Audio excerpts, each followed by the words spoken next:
Hoje nós vamos conversar sobre o Rio de Janeiro, vamos conversar sobre o Brasil, vamos conversar sobre o mercado de capitais e o nosso convidado é Rodrigo Rocha, um homem ligado à área dos investimentos de capitais, dos investimentos financeiros, tem uma larga experiência no mercado de bolsa de valores.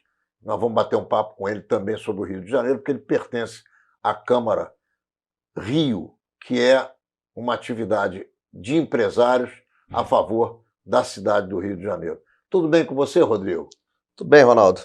Obrigado pelo convite. Estou aqui à disposição para o que você me perguntar. Prazer grande receber você. Visando sempre esse objetivo da gente recuperar o Rio de Janeiro, em definitivo. Menorá na TV entrando no ar mais uma vez. Estamos dando início ao Menorá na TV de hoje e vamos bater um papo com o nosso querido Rodrigo Rocha e ele vai nos falar sobre as atividades dele em benefício do Rio. O que está acontecendo no meio empresarial no sentido de dar ao Rio de Janeiro uma qualidade melhor, principalmente visando a melhoria da qualidade de vida da população? Bem, Ronaldo, vamos colocar assim que o Rio sempre esteve muito dependente do petróleo, né? E vinha sempre se valendo aí dos royalties de petróleo, né, para fazer as suas alavancagens financeiras. Em um belo momento surgiu a Lava Jato, né? Surgiu essa interrupção desse fluxo, né, que a gente era uma coisa tradicional, era uma coisa que acontecia há muitos e muitos anos, não é de governos recentes, né? E essa lógica foi terminada, né? Eu mesmo tinha investimentos numa fábrica de fixadores que atendia o mercado de óleo e gás, ficou completamente à mercê aí praticamente ficou parada, mas eu não reclamo, porque eu sei que existe um bem maior para isso, tinha que se consertar, né? A gente não pode ficar refém das circunstâncias. Olha, eu tenho uma fábrica de parafusos fixadores, eu sou da cadeia do mercado de óleo e gás, o Sérgio Moro destruiu tudo. Não é assim, né? Em algum momento tinha que quebrar, né, e realmente começar tudo de novo. A gente está vivendo uma grande catarse, né, e as pessoas começaram a se reencontrar de novo, né? Essa dinâmica de encontro de empresários, né, não acontecia mais, porque a gente estava num sistema de governo, segundo no meu entendimento, né, que você não dependia um empresário não depende mais do outro, porque você tem a grande mãe, né, o grande pai que é o governo, né, as compras são gigantescas, são compras estatais gigantescas, você cria ungidos, né, você tem diversas empresas aí que ficaram gigantescas de uma hora para outra, porque estavam dentro desse conceito, né, dessa roda que fizeram, né, e deixaram para trás, deixaram de lado o resto do empresariado, o resto das pessoas. Na verdade, nós precisamos encontrar gente séria que queira trabalhar pela população. Sim. Isso a gente não consegue achar com a facilidade que nós imaginamos. Então, empresários, professores, inteligência carioca têm sido varridos por sucessivos governos que não têm se preocupado com a população. E aí eu sou responsável também por isso, porque apoiei pessoas que não ajudaram o Rio, você provavelmente também. Eu votei em Sérgio Cabral, eu votei em Eduardo Paes, eu votei em todos esses companheiros que a gente tem aí e que eu imaginei que pudessem aliviar o Rio de Janeiro, resolver problemas. E realmente eles fizeram muita coisa, mas infelizmente muitos deixaram a desejar na área, principalmente do que é combatido pela Operação Lava Jato. Como é que você está vendo isso? Realmente a contrapartida foi muito vil, né? Essa política de toma lá da cá ficou claro que não serve para nada, né? Então a gente realmente tem que refundar a cidade, né? E esse encontro de pessoas, ele não se dá de uma hora para outra, né? Você vai fazendo uma palestra aqui, vai fazendo um encontro ali, aí você acaba encontrando com as mesmas pessoas. Opa, essa pessoa aqui, né, tá sempre por aqui, vamos conversar com ela. Então, essa construção de uma nova sociedade, de novos empresários, de pessoas que estão afeitas ao entendimento de que precisa mudar, ela começa muito devagarzinho, né? É uma progressão geométrica, né? E você vai agregando as pessoas. Ô, Rodrigo, você participou de um episódio importantíssimo, que é o fato de alguém buscar uma candidatura à presidência da República, independente de partidos.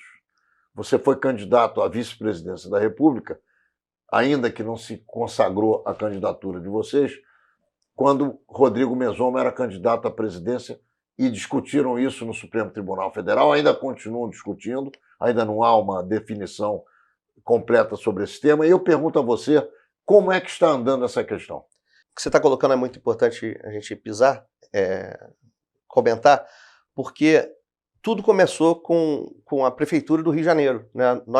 O Rodrigo já vinha levantando essa tese, ele é muito estudioso, né? Sabe profundamente sobre o Pacto da Costa Rica, que foi assinado, o Brasil é signatário desse pacto, né? Onde prevê lá que você não precisa de um partido político para ingressar na vida pública, né? Você querendo a tua vontade individual se sobrepõe ao coletivo, né? Se você quer se candidatar, por que você tem que buscar um partido político? Não, você pode se candidatar desde que você preencha lá os requisitos mínimos, né? Você foi reconhecido por uma comunidade, né? O teu meio te reconheceu como um líder e você se candidata por conta disso. Você não vai querer fazer uma campanha, não, que agora eu quero ser candidato é porque as pessoas te reconhecem e você passa a representar esse pessoal. Então, começou a nossa... Também coincide muito com o que a gente está vivendo hoje no Rio de Janeiro, né? Foi fazer, bom, ok, são duas pessoas que não somos políticos, né? A liderança é do Rodrigo nessa questão política, e ele falou assim, eu preciso de um carro de combate, né? Eu não sou uma unanimidade, mas eu sou um trator, né? Então, como é que funciona isso? Tem que ter um executivo. Então, nós fizemos um plano de governo, né?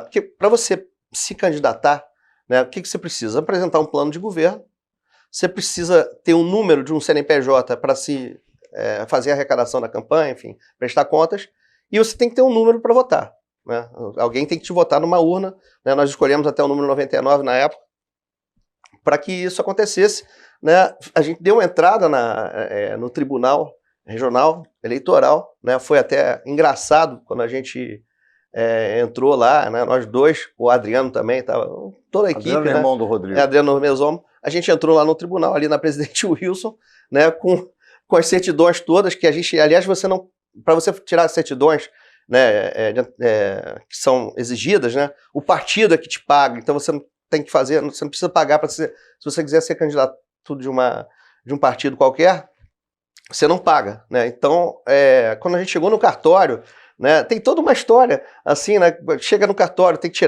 pagar quase R$400, a gente pagou, foi lá, demos entrada no protocolo lá, aí o pessoal do atendimento falou assim, poxa, isso pode, não pode? Aí o Rodrigo foi incisivo, por favor, você protocola, que a gente busca isso depois. Então a gente colocou lá, fez aquele kit básico, né, tudo que é exigido para você ser um candidato normal, né, e aí veio a resposta, né, nós somos ficha limpa, tá ok? A gente tem todo o pré-requisito para se candidatar. Só falta o partido. Só falta o partido. E também não falta, porque na legislação brasileira não é necessário. Não há obrigação, obrigatoriedade de partido. Isso aí foi uma invenção do Getúlio Vargas para se manter no poder. Ele estava numa época, já estava no seu limite de autoridade, e ele resolveu criar dois partidos e o que é que vocês têm sentido no Supremo Tribunal Federal, onde está descansando essa matéria? Eu acredito que existe um vento favorável. Tá? Houve até essa semana uma audiência pública lá na Câmara dos Deputados, né? O Rodrigo esteve lá presente, se defendeu muito bem a tese. Ele é muito inteligente, ele é articulado, fala muito bem. É um cara íntegro, né? Ele não é político, ele é um professor universitário, mas ele está se tornando um político e sobretudo, um político sensível, né? Então, só para não ficar muito extenso, o que acontece, Ronaldo, foi assim. Demos entrada no TRE, aquela novela que foi, né? Veio a resposta dizendo que nós não poderíamos ter nos candidatar, então isso aí... Não poderiam ter o registro da candidatura. Não poderíamos ter o registro, né? Então, o caso nós perdemos em primeira instância, foi para o STF, para o TSE. Né? Ok, também tomamos uma negativa. Mas nesse momento, né, a Raquel Dodge, da Procuradoria-Geral da República, considerou que o fato merecia, era um caso de repercussão geral. Entendeu? Então, por conta disso, isso foi para o Supremo, né, que está correndo hoje, o relator é o ministro Luiz Roberto Barroso, né,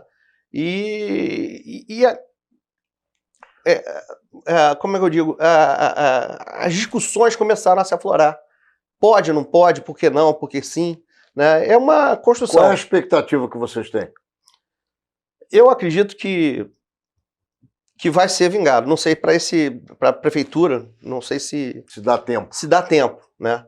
Agora, essa discussão é interessante, porque, repara, alguns partidos vêm sondando o Rodrigo, principalmente, porque eu não me meto muito na questão. Mas se ele quer uma participação política independente de partido, ele não pode aceitar. Não, exatamente. Caminho, essa bandeira a gente não é um ativismo, né? Mas repara o seguinte, como já começa a mudar. Um partido entendendo porque a gente não é contra partido, né? Tem um partido verde, tem um partido que, se você tem uma causa, você tem um partido, né? Então vamos defender as bandeiras que a gente acredita. Então vira um partido X. Você é a favor de candidatura avulsa? Não, candidatura avulsa... Independente de partido. A candidatura avulsa é um termo, não é meio pejorativo. Sim, você qual seria o termo melhor? É um termo, internacionalmente... Candidatura partidária? Candidatura independente. Independente. Né? É independente de partido, né? Mas isso não quer dizer que você esteja isolado. Aliás, muito pelo contrário, né? Você tem que ser um grande conciliador, né? Você tem que atender todas as demandas, né, e ser justo, né? Enfim, eu acredito que é uma construção. Então, o lado bom disso aí, Ronaldo, foi o seguinte. Eu tenho toda uma experiência de mercado de capitais, né? Essa experiência de nos candidatarmos à Prefeitura do Rio de Janeiro foi um marco para todos nós, porque para você, além de tudo, você tem que pensar num projeto, né? Então, a gente começou a pensar o que é o Rio de Janeiro, como é que você sai desse status hoje, extremamente violento, sem nenhum foco, como é que você faz para atingir um novo status econômico, um novo status social? No próximo bloco, você vai me explicar o que vocês entenderam nessa candidatura. Como é que se faz do Rio de Janeiro o Rio de Janeiro dos nossos sonhos? Isso. Ou, na melhor das hipóteses, o Rio de Janeiro, não na melhor, na pior das hipóteses, o Rio de Janeiro que nós tínhamos há 50 anos passados e que nós perdemos por uma série de fatores. Não saia daí. Já já a gente volta com o segundo bloco de Menorá na TV, conversando com o Rodrigo Rocha, que vai nos explicar o que é que ele e o Rodrigo Meson, os dois Rodrigos, cranearam aí quando se candidataram de forma independente à prefeitura da cidade do Rio de Janeiro. Já já a gente volta. Estamos de volta em Menorá na TV com o segundo bloco e conversando com o Rodrigo Rocha, ele que é empresário do mercado financeiro e também foi candidato de forma independente a vice-prefeito do Rio de Janeiro. Vamos ouvir um pouco mais do que ele aprendeu nessa campanha que fez, que não foi homologada ao final das contas pelo Tribunal Eleitoral, mas está em Brasília discutindo o tema das candidaturas independentes. Vamos entender o que é que o Rodrigo Rocha compreendeu quando fez a campanha e como é que ele imagina que o Rio de Janeiro deva efetivamente ser dirigido. Fala, Rodrigo. Como eu estava te dizendo, para você se candidatar, você tem que ter um CNPJ, você tem que ter um número da campanha, né? O número que você vai ser votado, e você tem que ter um projeto. O número do candidato. O número do candidato. E você tem que ter um projeto. Esse projeto, a gente precisava pensar o que é o Rio de Janeiro. Então a gente pensou nas vocações do Rio de Janeiro, né? E como a gente costuma conversar, se o Rio de Janeiro estivesse nos Estados Unidos, né, eles seriam 3 estados num só. Nova York, por conta do grande potencial turístico, Texas, por conta do grande potencial de petróleo, né? E a Califórnia, porque você tem uma economia criativa e no meio disso aí você tem uma série de nuances aí, né? Que você tem inteligência de serviços e são prestação de serviços absurda, bancária, financeira, advogados, você tem aqui um manancial absurdo de seguradoras, né? Então, essa aqui é uma capital, além de ser extremamente exuberante, você prender o turista aqui com o Corcovado, o bondinho, isso aí é uma coisa normal, né? Mas você tem outros atrativos, né? Porque aqui simplesmente é um motivo. Você faz um evento aqui no Rio, né? Ah, vamos para o Rio de Janeiro porque tem o bondinho, o Corcovado, as praias maravilhosas e tal. Então, mas a gente tem todo aqui um grande arcabouço, né? Para a gente implementar aqui um turismo profissional. E por que não acontece? Porque eu acredito, Ronaldo, que as ideias e as fases de qualquer coisa acontecem. Acho que talvez não tivesse no momento, a gente não tivesse naquela maturidade, né? Eu não quero fazer contraponto aqui político, mas realmente a gente teve uma década praticamente perdida, quase 2 décadas perdidas, por um conceito diferente do que é política, né? E eu acho que agora você tem um afloramento do empresariado.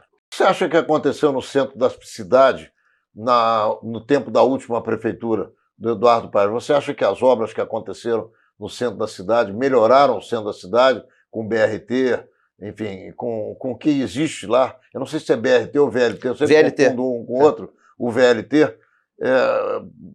A Avenida Rio Branco, no final das contas, tendo uma boa parte para pedestres, a Cinelândia ocupando esse espaço. Como é que você vê o que acontece hoje com o centro da cidade? Eu acho que o centro da cidade melhorou muito, né? Virou realmente um grande centro histórico, admirável de você passear, né? Você pega o VLT, desce do Santos Dumont, do aeroporto, e pega o VLT e vai até lá o Porto Maravilha, né? E vendo tantas atrações, você para na Cinelândia, você dá de cara com o Teatro Municipal, o Museu de Belas Artes, a Biblioteca Nacional. Para cada estação você tem uma atração fantástica. Desce na 7 de setembro, vai para Praça 15, né? Anda mais um pouco, você está no Museu da Manhã, né?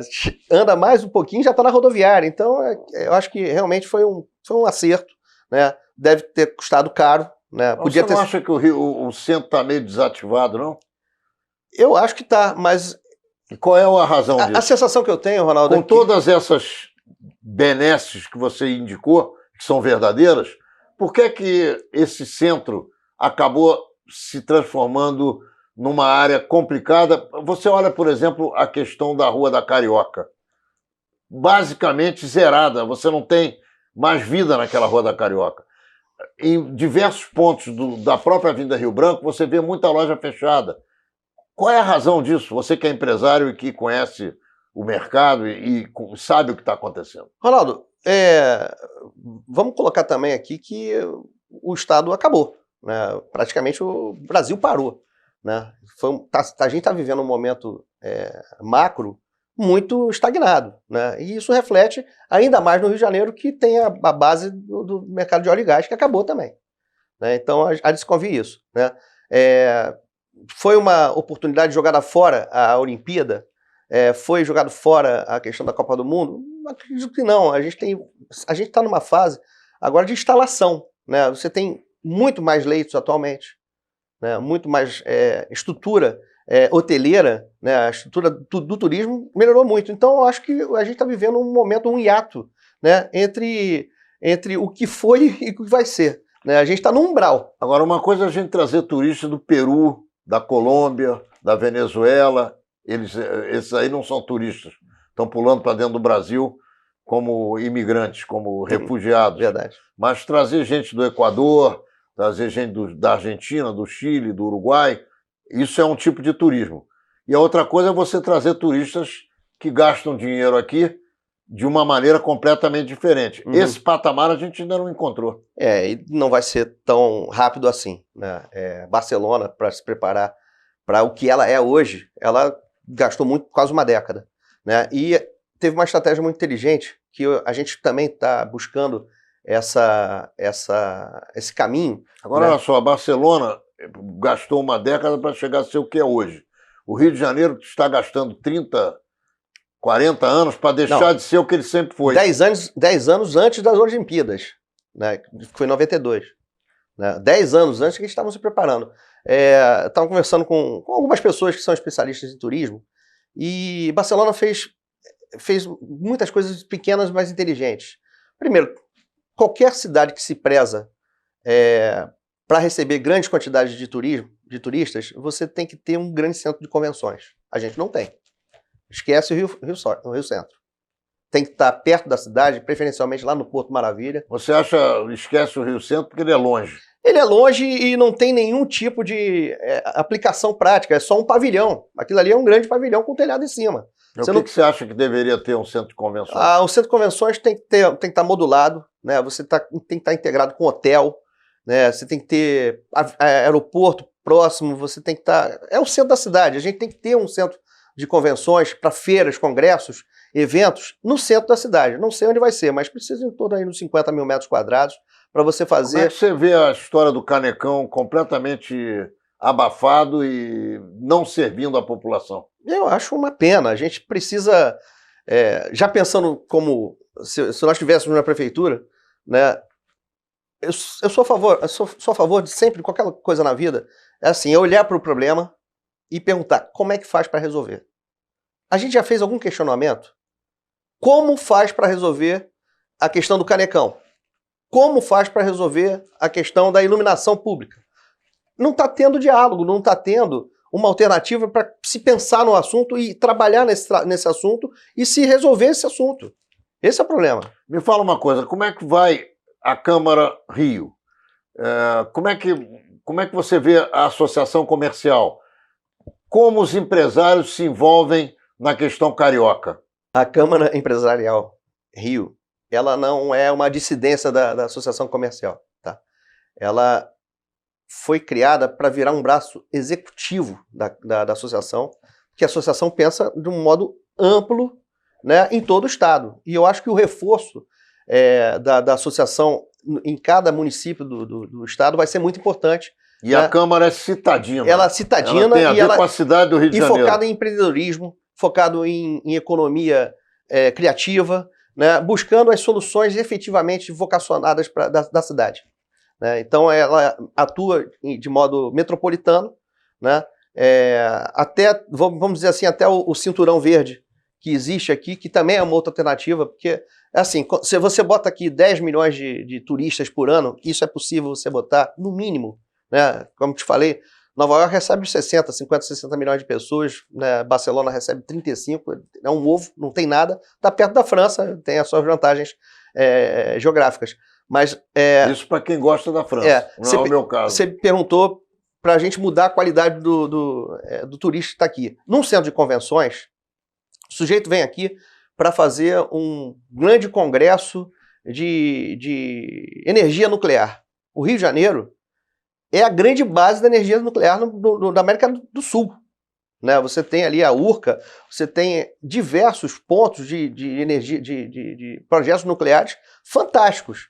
Né? Por que a gente não usa isso? Né? Por que a gente não aproveita essa vocação que a gente tem nesse caso, por exemplo?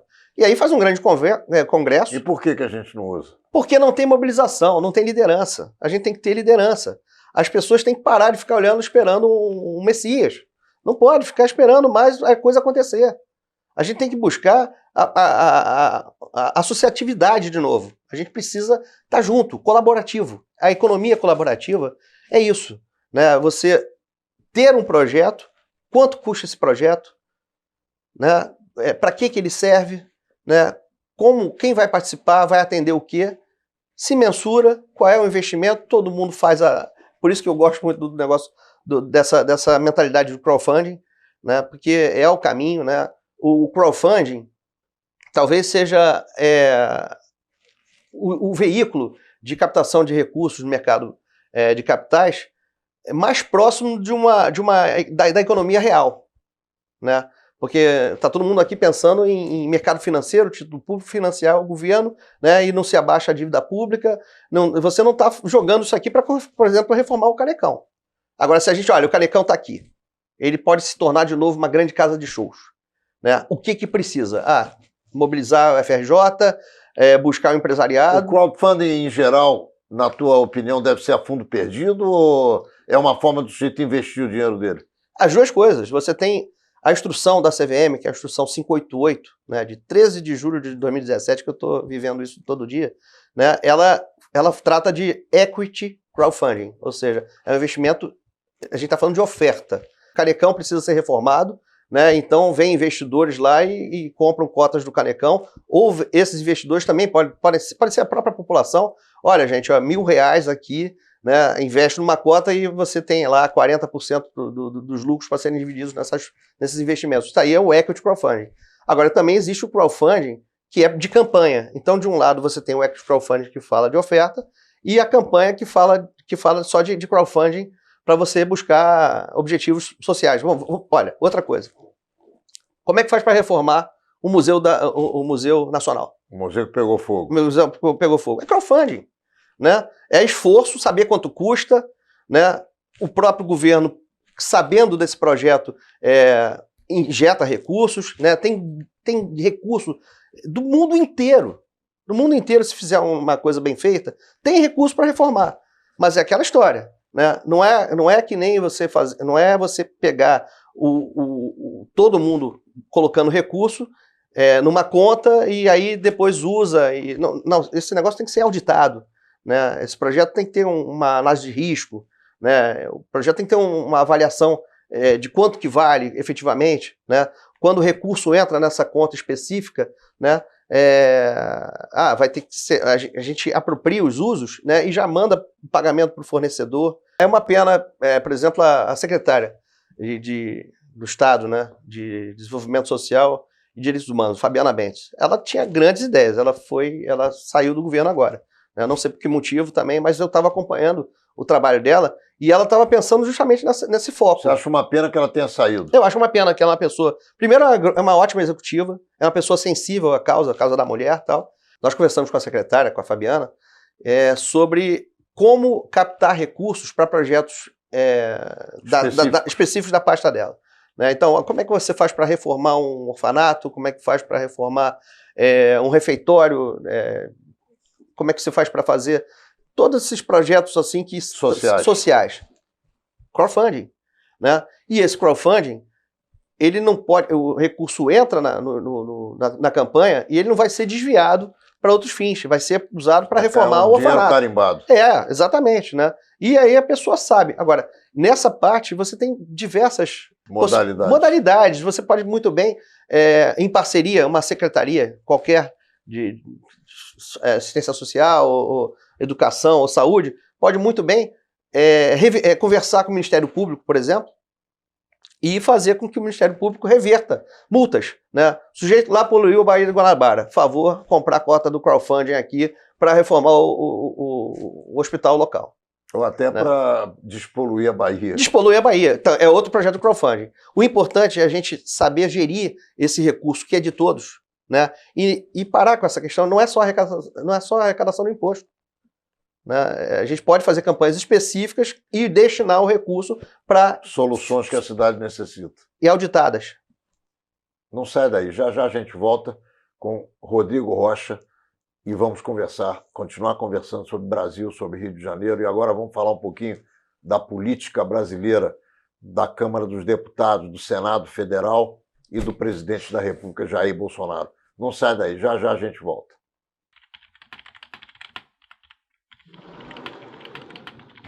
Estamos então de volta com o terceiro bloco de Menorá na TV, conversando com o Rodrigo Rocha. Ô Rodrigo, o Rio de Janeiro não vive uma boa integração entre a cidade e o campo. O que você pensa disso? Ronaldo, continuando com a vocação do Rio de Janeiro turística, como é que você faz para abastecer 10 milhões de pessoas que estão visitando, estão passeando, e fora a população, que é quase 10 milhões também? Né? Você não vai ficar importando só alimentos de Goiás, de Minas, enfim, tem que vir aqui. Né? Só o que a gente produz equivale a menos de 4% do que se consome aqui. Né? E existe um grande potencial também turístico no interior. Né? Então você tem praticamente 95% de campo para produzir, e tudo parado. A terra é boa, essa essa lenda que fizeram, que incutiram na cabeça que o Rio de Janeiro não dá para plantar nada que é ruim, não, é ao contrário, né? Se você chupar uma laranja folha murcha, é uma experiência exótica, maravilhosa, uma sensorial absurda. A laranja de São Paulo, ela dá produtividade, você vai lá, faz um suco, é um absurdo, mas o sabor, as frutas de mesa do Rio de Janeiro, elas são imbatíveis. Então a gente tem um grande potencial de produção, né? Só que a gente tem que pensar estrategicamente. Se a gente está trazendo um turista que vem da Rússia, vem da Espanha, vem de todo lugar do mundo, vem do Japão, né, para cá, ele não vai querer ter o mesmo tipo de turismo que ele vai ter em Nova York, nem em Paris. Aqui ele vai viver uma experiência tropical exótica.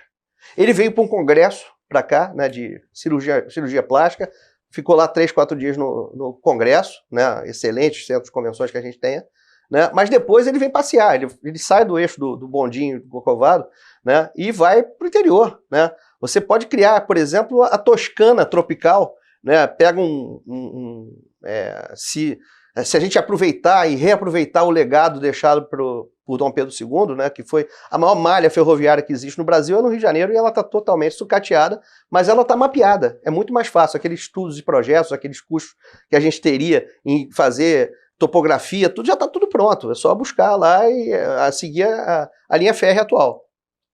O custo diminuiu muito. Existe algum projeto nessa área? Tem diversos projetos. Mas tem alguém querendo realmente fazer? Bom, pelo menos o pessoal lá da Câmara Empresarial Rio está pensando. Nós temos uma grande liderança ali, que é o Sávio Neves, né, que é do trenzinho do Corcovado, né, o Paulo Protásio, o José Vilar, né, o Joedi Teixeira, que é um especialista em varejo, né, tem um grupo que é bastante heterogêneo, pensando em como fazer o Estado em si, né, a cidade se integrar ao Estado. Né? E eu acredito sim, né, se você pegar assim, um trem, vamos supor que você vá mesmo de carro ou de ônibus para Vitória.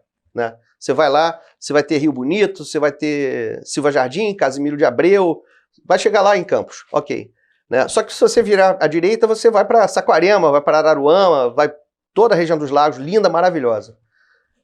A distância de Silva Jardim para Araruama são 40 quilômetros. Por que a gente não coloca um VLT ali no meio dessa distância? A mesma coisa se replica e vai lá para Casimiro de Abreu, confrontando ali, passando até pela Lagoa de Tunaíba, que é enorme, para Iguaba Grande, né? E você faz a Toscana tropical ali. Né? Pensa em Angra, né? Olha, é tanta coisa que você vai falar assim, aquele caminho do café, né? Tem trem até Paracambi. Se você começar a subir, vai até Vassouras só visitando. E aí você está falando de agriturismo, você está falando de empregos absurdos que nem se pensa. Né? Você tem aquela teoria do James Lovelock, né, que é um naturalista inglês, né, já está meio velhinho, já está com uns 90 e poucos anos. Né? Ele é até autor daquele conceito da Terra Gaia, que ele diz o seguinte: não se preocupa com a natureza não, que ela se encarrega de terminar você. Não fica pensando em preservar a natureza, que a natureza acaba contigo. Então, quando a gente vê esse inchaço urbano, favela, comunidade, tiro, bomba, a saída qual é? É a gente esvaziar esse problema e fazer a composição para o interior do estado. Isso é óbvio. Né? A gente tem 500 mil possibilidades de mercado de trabalho, sem falar em tecnologia. Né? Ô, Rodrigo, e o ponto de inflexão para transformar o Brasil de volta num país governado, governável, bom de se viver, que vem com Bolsonaro? Você acredita que realmente as coisas podem mudar, vão mudar, estão mudando? Ou você acredita que a velha política continua atuante e vai bloquear os avanços que poderiam advir de uma eleição como aconteceu aqui no Rio de Janeiro há 8 meses atrás? Tempo atrás, semana passada, se não me engano, teve uma palestra do Paulo Guedes, o ministro Paulo Guedes, na Associação Comercial do Rio de Janeiro. Já soube que não tinha lugar nem para mosca. Eu felizmente, eu fui ungido ali, estava na terceira fila ali, né, escutando, bebendo na fonte. E ele é muito espirituoso, né, muito inteligente, né? E ele falou assim: olha, eu tenho muita coisa para falar, mas o que eu tenho a dizer é o seguinte: vai dar certo. E eu acredito que vai dar certo. Né? A gente está passando por uma grande reprogramação, né? Não tem como a gente seguir adiante sem as reformas que são necessárias.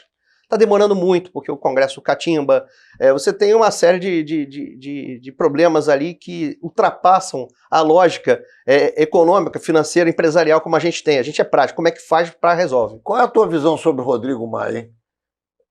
Você acredita que Rodrigo está fazendo sombra ao Bolsonaro, que Bolsonaro perde apelo popular e Rodrigo ganha? Você acredita que não é bem assim? Qual é a tua visão dessa questão? Ronaldo, eu tenho uma confidência para te falar, que eu fiz economia na UF, né, até determinado ponto. Né, eu saí dali, então tinha muita greve, tinha muita coisa que eu não concordava lá. Acabei indo para o mercado financeiro e segui meu caminho lá em análise técnica de mercado de capitais. Mas eu tive uma feliz ou infeliz coincidência de ter estudado com o Rodrigo Maia. Eu fiz economia com ele, a gente frequentou as mesmas fileiras.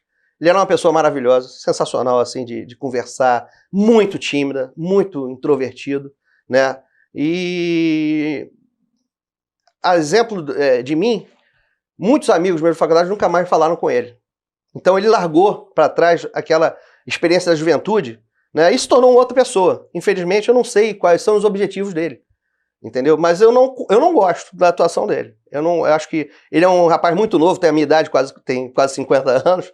Vou fazer 49 em janeiro, né? Deve ter mais ou menos a minha idade. Eu acho que ele não deveria estar praticando a política que ele pratica do genro dele, né? Ele é genro do Moreira Franco. Então ele traz todo aquele... Tudo bem, é filho do César Maia também, que vem do Brizola. Ô, Ronaldo, eu sou um pouco, assim, contundente nessa coisa, que eu acho uma corda de caranguejo, né? A gente tem uma série... diversos tons de vermelho, como o Meson gosta de comentar, é tudo uma corda de caranguejo que começou lá atrás, né? Começou lá com Brizola, né? Que é a raiz de tudo, né? Você tem tantas coisas ali e ele vem dessa mesma linhagem. E Bolsonaro, no meio desse mar aí de complicações, como é que você enxerga a posição do presidente? Vou coadunar com a mesma... colocação do Paulo Guedes, né, do ministro, né, não existe zona cinza para o Bolsonaro. Ou é preto ou é branco. Entendeu? Então eu prefiro lidar com um cara com maus modos, como o próprio ministro falou, do que uma pessoa... Maus modos e bons princípios. E bons princípios, porque está cheio de pessoas com ótimos modos e péssimos princípios. E hoje, a partir de agora em diante, né, cada vez mais a sociedade está cada vez mais clara, ela quer ouvir o preto no branco. Não tem que ficar, não, depois a gente conversa. Essa conversinha de salão não cabe mais. É preto no branco. Qual é a opinião que você tem das mudanças que foram praticadas pela Rede Globo de comunicação? Houve época em que a Rede Globo apoiava a direita. Sim, De repente ela começou a apoiar a esquerda e começou a bater no Bolsonaro.